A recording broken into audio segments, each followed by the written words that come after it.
So I have this little book. It's called You Are Doing a Freaking Great Job and Other Reminders of Your Awesomeness. Is what it looks like. And a lot of times I get messages for my board from this. And a lot of times I just like to cut the pieces or cut the pages out and put them on bulletin boards or take them to work with me or put them in my my notebook. But this one is for anyone watching this.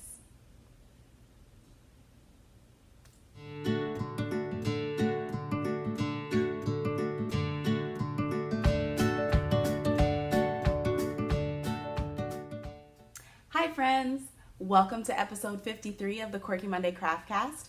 My name is Kalisha and you can find me anywhere online as the Dear Tani. Thank you so much for coming to spend some time with me today. I really appreciate it. If you're a new viewer, welcome and thanks for giving my podcast a try. If you are a returning viewer, nice to see you again. Welcome back. Thanks for coming back. I don't know what all that was, but whatever. We're gonna go with it. I'm coming to you today from my home in Central Florida, and today's date is Tuesday, September 4th. If you're in the U.S., yesterday was Labor Day. If you got the day off, thumbs up to you. I hope you had a great day. I unfortunately had to work because people want to take pictures on Labor Day, I guess. This is my crafty podcast where I focus on a lot of yarn craft. So there is knitting and crocheting. I have some sewing today. Sometimes there will be some paper crafting. I am really wanting to get back into scrapbooking because my pictures, like the pictures that I take on a regular basis of like general stuff and occasions and just hanging out with friends and stuff like that, that stack of pictures runneth over and I need to get that under control. Plus, I feel like I need to like flex my scrapbooking muscles because this year I really want to do December daily. But that's a whole nother conversation for another time. And we'll get into the crafting. So I wanted to start out with finished things. So what is all done. And the first finished thing I have is my Puppy Love Shawl pattern. And I actually put it live yesterday on the 3rd. Like I gave myself that deadline and I stuck to it. So if you follow me on Instagram, you would already know this because I posted about it. I posted a video of me just being super excited about sharing this and putting it out there and also being like low-key terrified. But it's cool. It's life. You know, in life, things can be two things at once. Super exciting, super terrifying. But I wanted to show you my Puppy Love Shawls. If you don't follow me on Instagram, you wouldn't have seen them.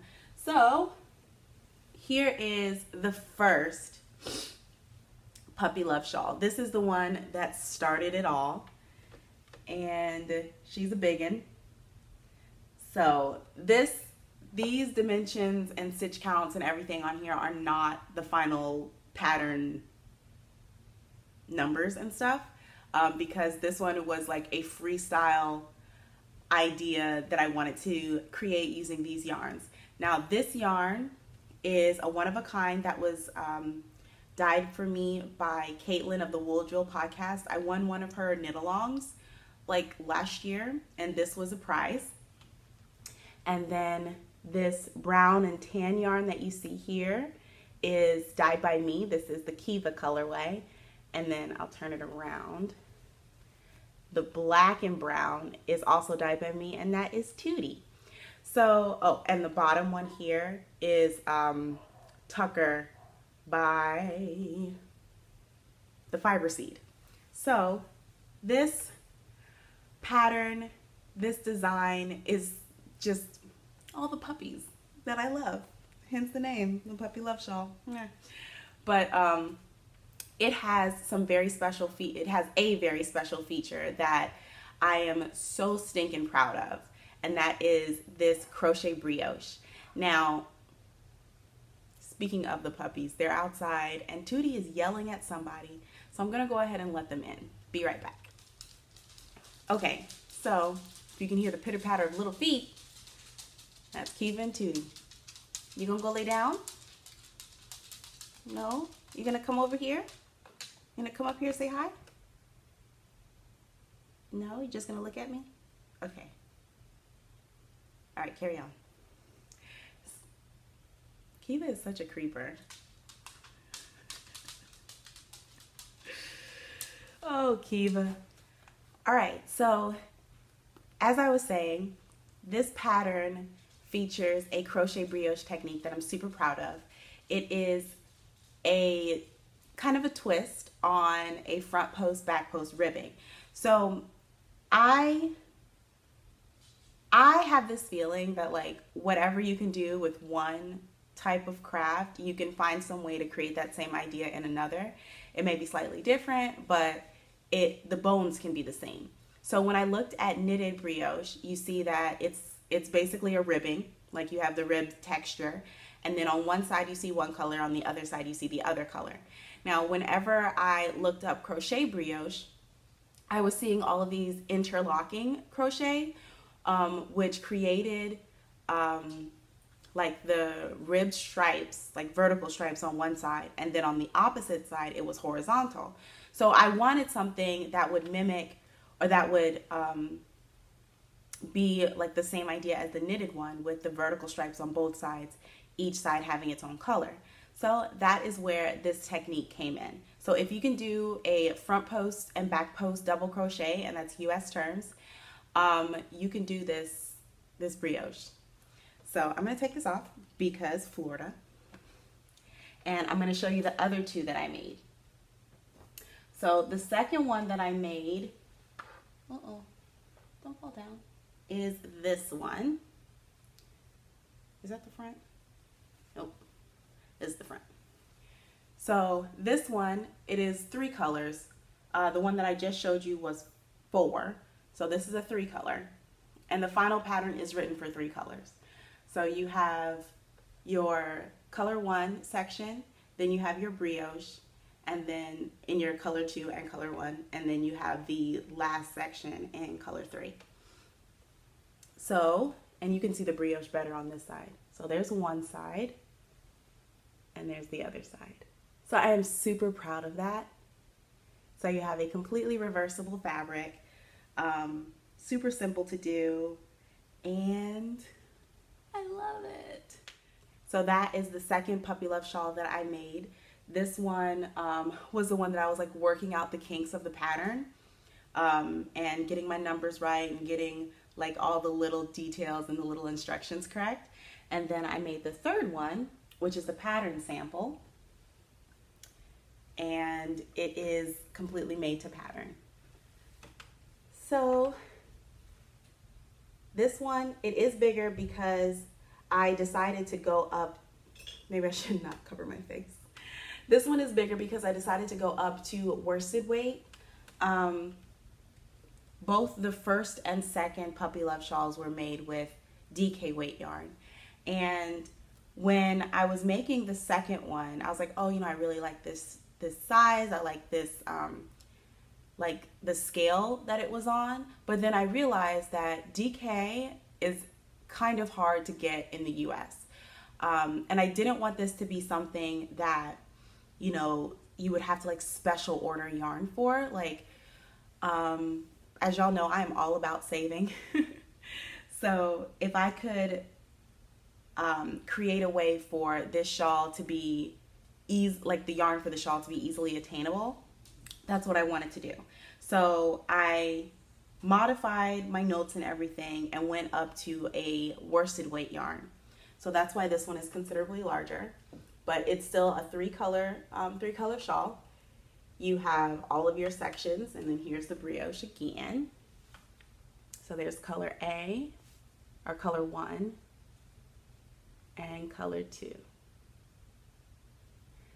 So this one is the pattern sample because these are the colors that I chose specifically for Kiva and Toot. So the tan is Kiva, the black is Tootie, and then the speckled is for them both. And yeah, I am super excited that this pattern and design are out in the world. I started stressing myself out about releasing it like a couple days ago, like maybe 1 or 2 days before the release. And I was stressing about it so much that I started making myself feel sick. And one of the people that I follow on Instagram said, all you have to do is just push the button and run. Which is totally what I did, by the way. So Monday morning, I got up, I pulled up my computer so that I could release it, and got dressed for my work day and everything. And before I left the house, I went over there, I clicked publish, and I left. I mean, and it was I was acting like I couldn't look at it on my phone, but still, just the act of pressing the button and leaving the house, getting in the car and driving to work was you're just throwing it out there. You're on your own, little birdie, fly. So little puppy birdie is flying out there. And I'll put a link to the pattern in the description bar. So if you do want to get your own puppy love shawl pattern, then you can do it there. So yes, that was a whole long spiel about this shawl. But I'm sure you guys can tell how excited I am with this and how happy I am with the pattern. Just the idea that something that I thought up in my head, I was able to write down the instructions in a way that other people could recreate. And the pattern has been test crocheted. So it was test crocheted by 3 people. They didn't have any problems with it, which made me feel super good. It was also tech edited, and there were only minor suggestions that the tech editor suggested, and it just made me feel, it reinforced the desire within me to be a creator. It let me know that this is something that is in you, and that is just priceless. Just that feeling is priceless. So Puppy Love Shawl is out for your delight. Link in the down bar. Let's move right along. Oh, we're not moving along just yet. So the do the scary thing is something that I kept thinking when I was preparing to release this pattern, because it scared, I was so scared, what if everybody hates it?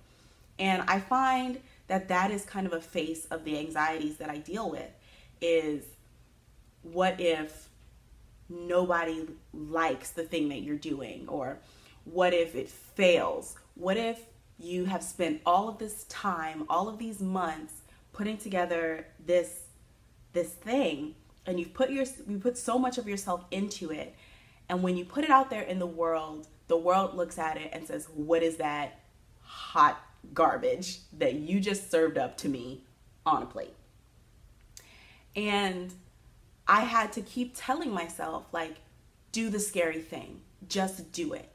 And I want to say thank you to everybody who put kind words and congratulations when I put up the post that I had released the pattern, and also people who gave me reassurance when I was talking about, feeling super nervous about it and anxious. And someone even told me it will be fine. We already like what you do.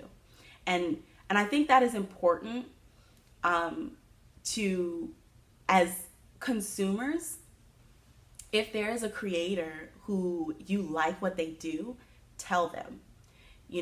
Let them know, I appreciate these things that you're putting out into the world. I like this. I like your style. I love the colors that you've chosen. Those things to a creator, and I can only speak for myself, but whenever I'm feeling is this really, is this really something that I could do? I look back on those comments and I'm there are people who are pushing for you, you know, who are saying, hey, yes, this is a good thing. Put it out there. Do it. You know, people who are excited to see the things that you're thinking of and the ideas that are rolling around in your brain. So if you are also a designer, like a budding designer specifically, if you are just starting out, where you're just releasing your first pattern or your first couple patterns, and you have that like trepidation in you, like, is this thing needed in the world? Yes. Every bit of creative beauty that we can put out into the world is needed. And if you have like a pattern or an idea in your mind and you're just like rolling around and batting it around, like, should I really do this? Should I pursue it? Abso-freaking-lutely. Just do the scary thing. Now we're moving on. Steps down off of her soapbox. So the next finished object is actually a sewing object. Last week was it last week that I showed you guys the finished knit dress? I think it was. Or maybe it was the week before that. Whatever. I recently made a gray knit dress out of a kit that I got from Joann's. And it was like a pre-cut fabric kit for making the dress. So all you had to do was sew it together. So I had laid out the pieces on some paper that I had to duplicate it. And I have made another dress. So I will show you, and then we'll talk about it. We'll talk about it. So here's the dress. So first off, the main difference between this and the first dress is this seam here. So I had to put, you can't even see that seam. There's a seam right there. So I had to put a seam down the back of the dress because this fabric was one that I found like at the bottom of my fabric stash. And it was a fabric that I purchased years ago when I lived in Alabama, and I had made something from it. I'm assuming that thing had sleeves because there was like a sleeve shape cut out of like one of the pieces. So only God knows what I made out of this fabric.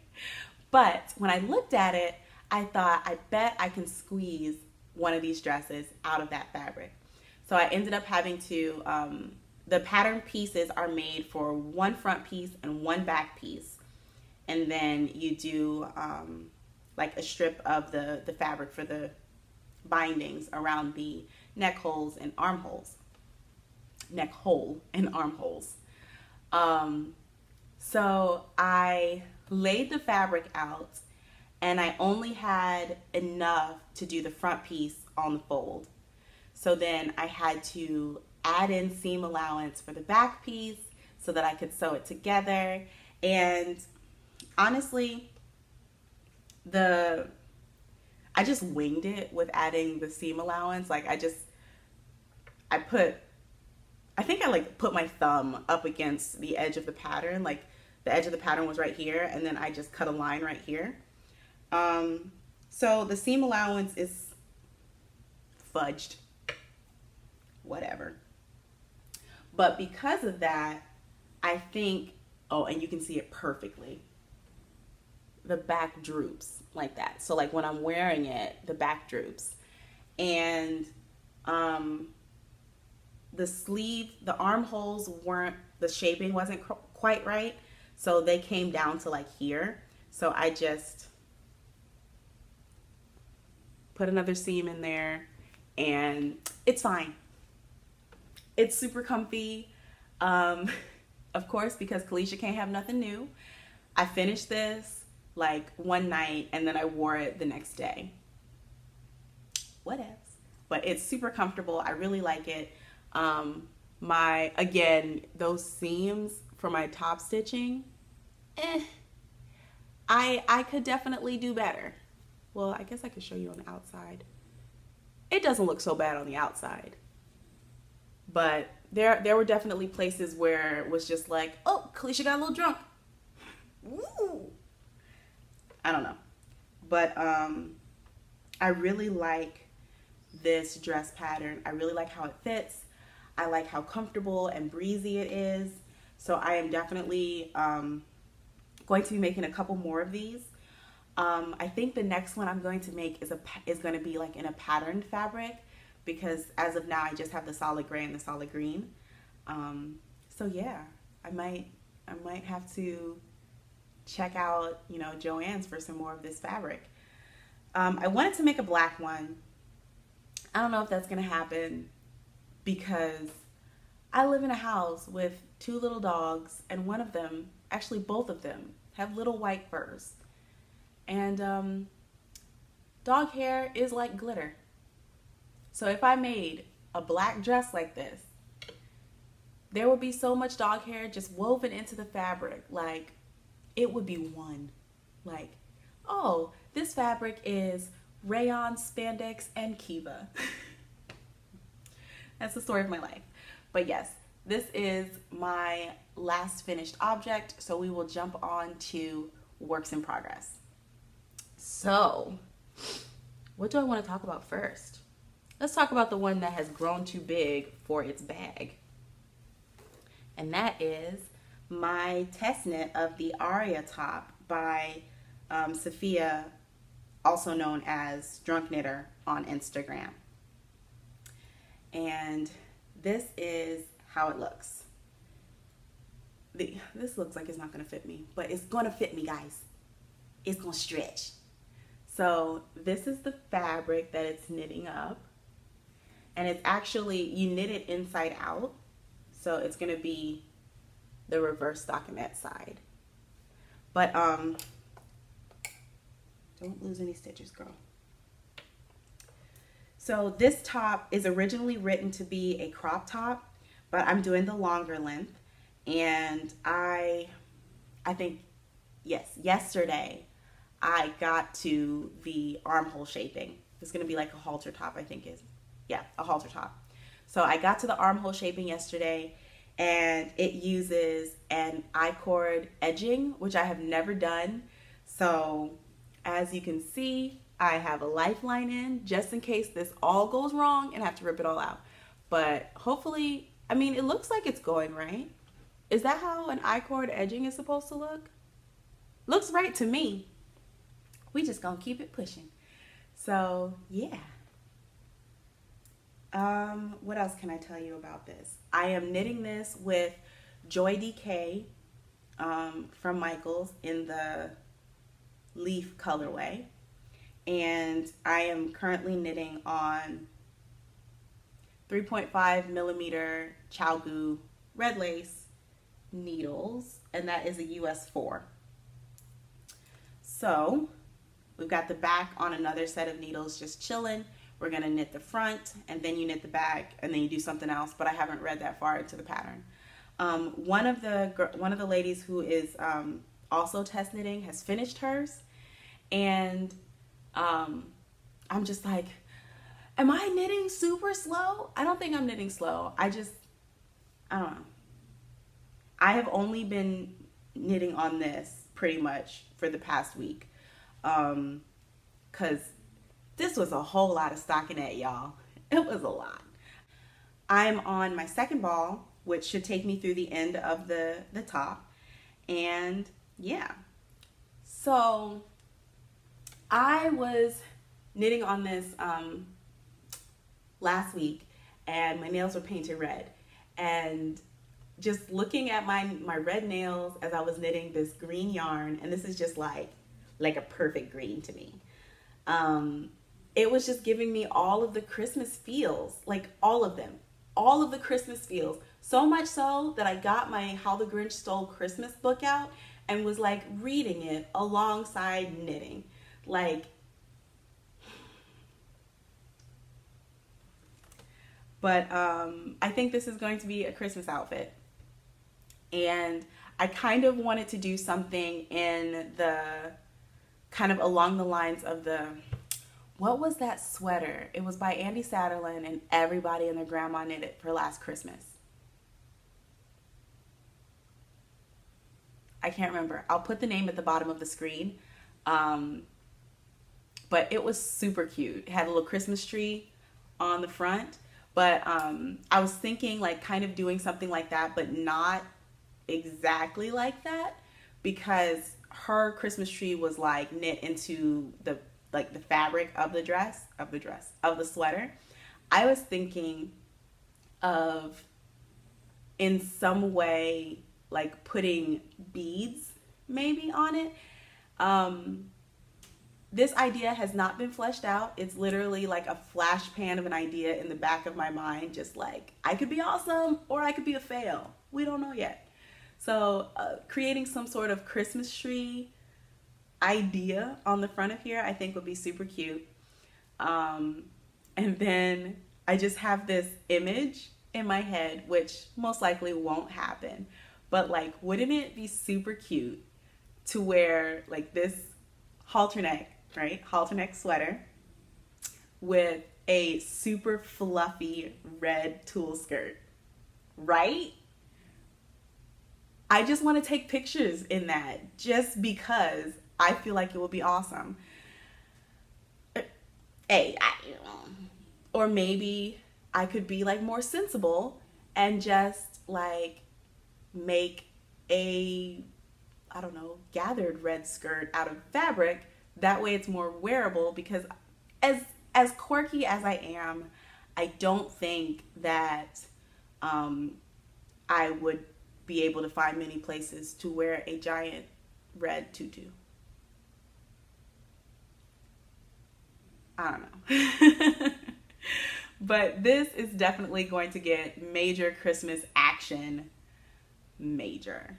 So I think I have until the 20th to finish this test knit, which it'll be done by then because we're almost done now. So yeah, it's going well. If you do not follow Safiyyah, you definitely should.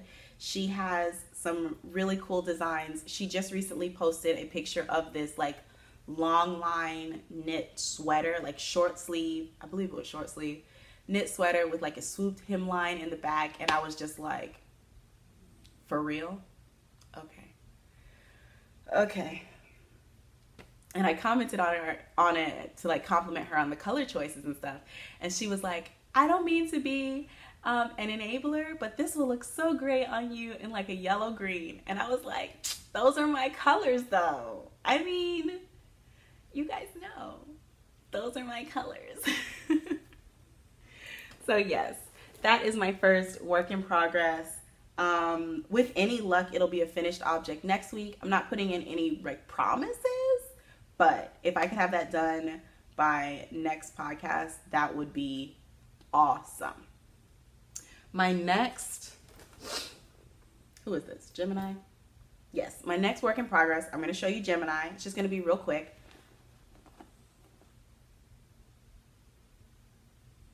Yeah. So, after the great frogging of 2018, this is where this white stripe right here is where I was last week. And I have worked these. I have 1, 2, 3, 4, 5. I have 4.5 more stripe sets to crochet before I go on to the wing section. And that's that. I guess I could show you the two side by side because last week it was just a teeny bit of this one that I had done. So.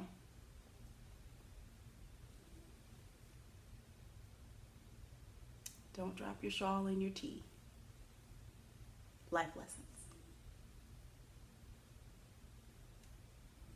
I need like a felt wall. Do you guys remember those things like from like Bible school where it'd be like a felt square and you had all the little felt people and like they would tell you Bible stories and each one of like the stories had like little people and stuff and they'd stick it up on the felt? I need one of those to stick my shawls to so that you guys can see it. I don't know why that just popped into my mind as like the way to do it, but there we go. And that, my dears, is how Gemini is working up. Oh my gosh. I just got excited about this again. Like, I love this and the story so much. So, I recently started working on like the blurb for the introduction of the pattern, like what it's about and everything like that. So I started writing up a nuggetized version of the story of Gemini, or Castor and Pollux. And this is going to be the episode where I'm excited about everything. So, sorry, not sorry. So, that's all for Gemini. I actually have not worked on it much since getting it to this point. I haven't worked on it at least in the last few days because I've been working on Aria. But as soon as Aria's done, Gemini is going to get my attention again, and we'll be blazing along with that. The last work in progress I have is kind of like an idea that popped into my head. I was watching somebody's podcast. I don't remember who it was. I'm pretty sure it was multiple podcasts, like different people. And they each had a project with double moss stitch as a texture stitch in their project. And I was looking at that texture and I was like, I really like that. So I was trying to figure out something that I could incorporate that texture into. And so I went with the simplest answer, which is a pair of socks. So I am knitting my double moss stitch idea, and it incorporates like 2 twisted stitches because I don't like twisting stitches, but it was like I need a twisted stitch right here because I want this particular stitch to stand out. So this is, let's put my hand in it. This is how the sock is looking.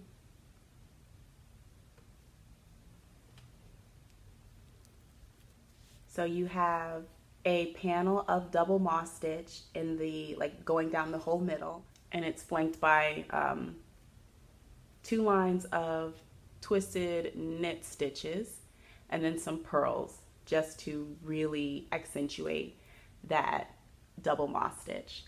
And I really like the way that the texture is working up. It's actually quite meditative, which I can really appreciate. I considered doing the same pattern on the back of the sock, but then I was like, no, I want to have that like stockinette rest on the back. So I actually started working this pattern up with my Birch Hollow Fibers yarn in the Oceana colorway, but the colorway was like eating up the design, like the pattern, so you couldn't really see the texture. So I'm still trying to figure out what the perfect thing to cast on with that colorway is because I just love it so much.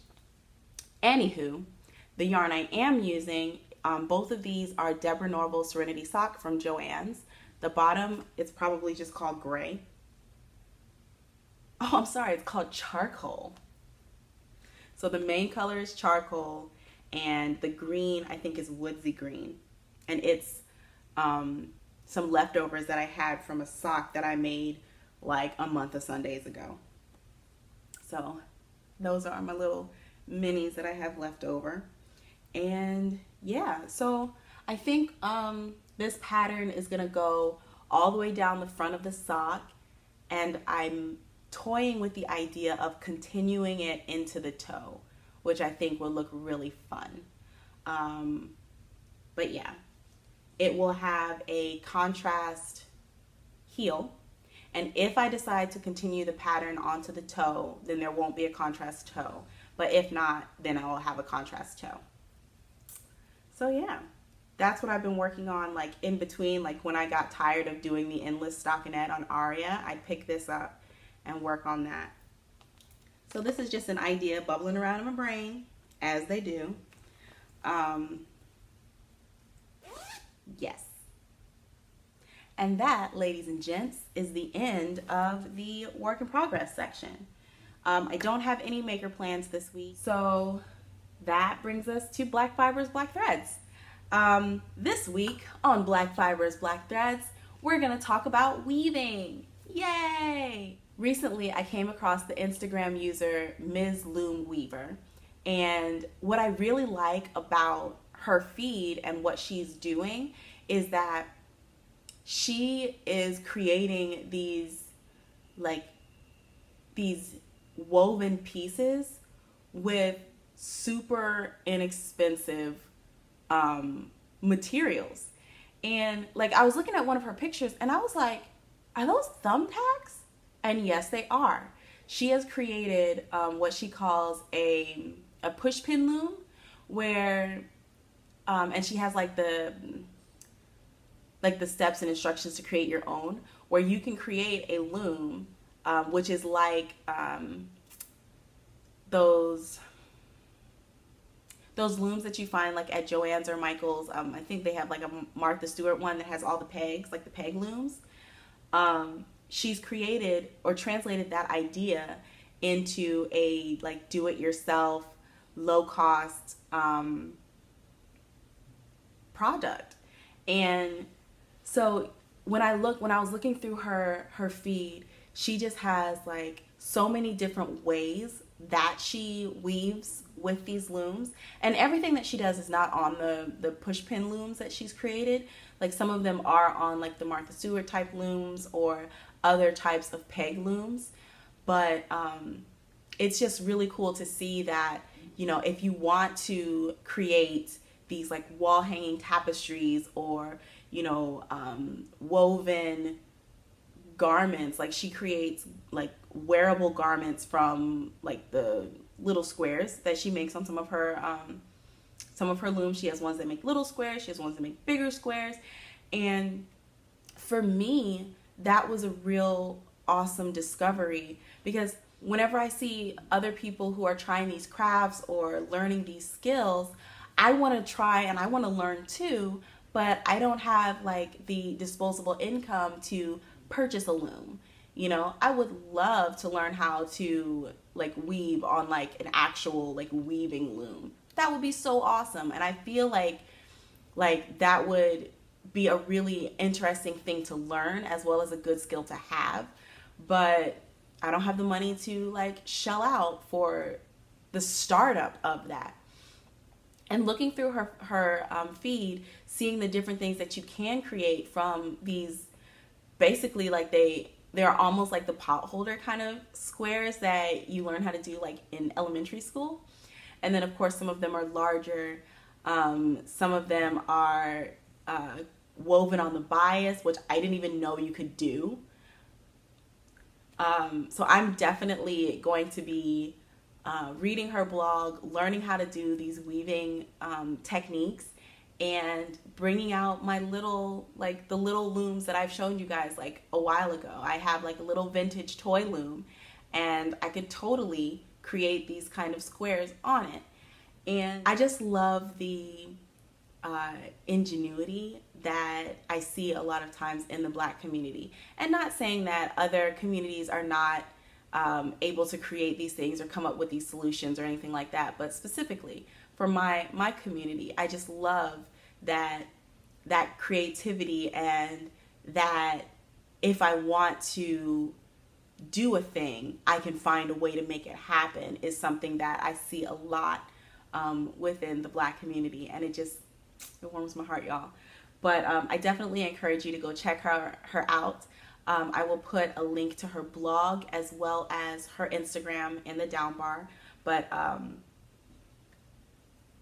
yeah, her feed was really, really cool.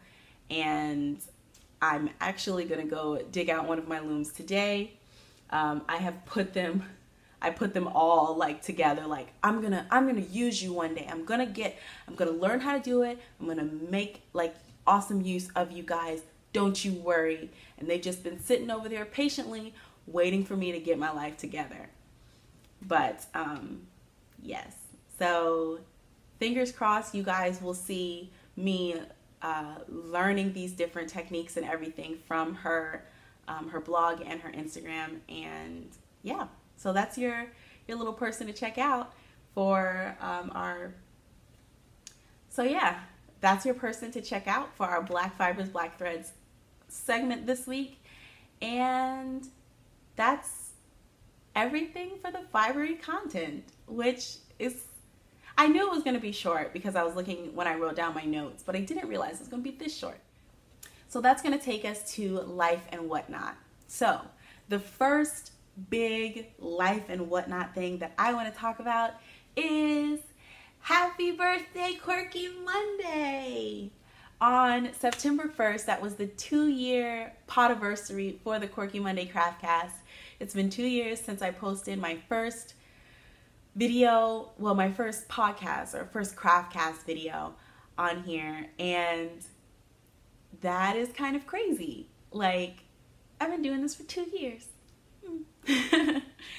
So, I had these like big plans of having a cupcake and singing happy birthday and stuff like that, but I don't have a cupcake or a candle.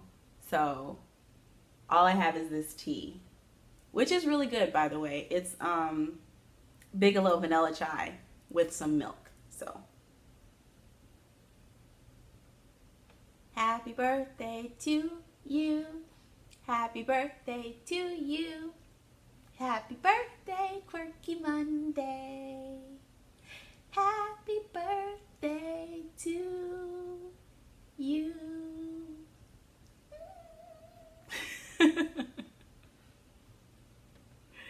Oh gosh, I really appreciate you guys for hanging out with me for as long as you have. Like, you guys give me so much excitement and joy and conversation, and I'm always thinking about things that I can share with you guys on here. So if you are someone who has been here for the 2 years, thank you so much for being there with me, for supporting me for this long, and for seeing me go through the different developments and changes and learning curves and new things, and figuring out what works and what doesn't, and what I love and what I don't. Like, thank you for being here.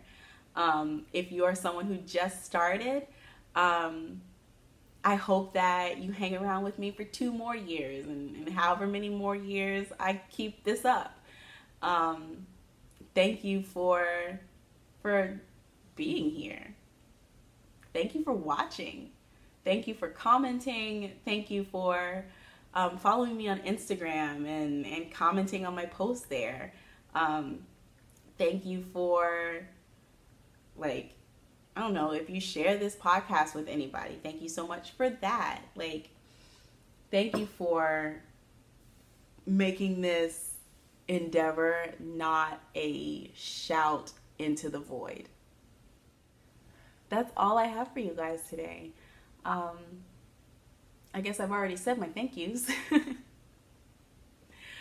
I almost feel a bit speechless in my thankfulness for you all being a part of my universe. It's so good to have a place where I can talk about these different things that I'm into, that I really like, and get feedback from people who are like also into those things. I don't have a lot of like fibery people around me in real life, and that's fine. But I just really appreciate you guys being here. I also appreciate that whenever I do have those moments where things get real on here, you guys like are supportive and loving, and you don't like chastise me for crying on the podcast or for talking about, mental health or anything like that. I really love the community that we're building, and thank you from the bottom and the top and the corners of my heart. Thank you for being here. That is everything. Leave a comment down below of something great or positive that happened to you in the last week so that we can all share in that positivity. Thanks again for being here and for being part of my universe. Bye.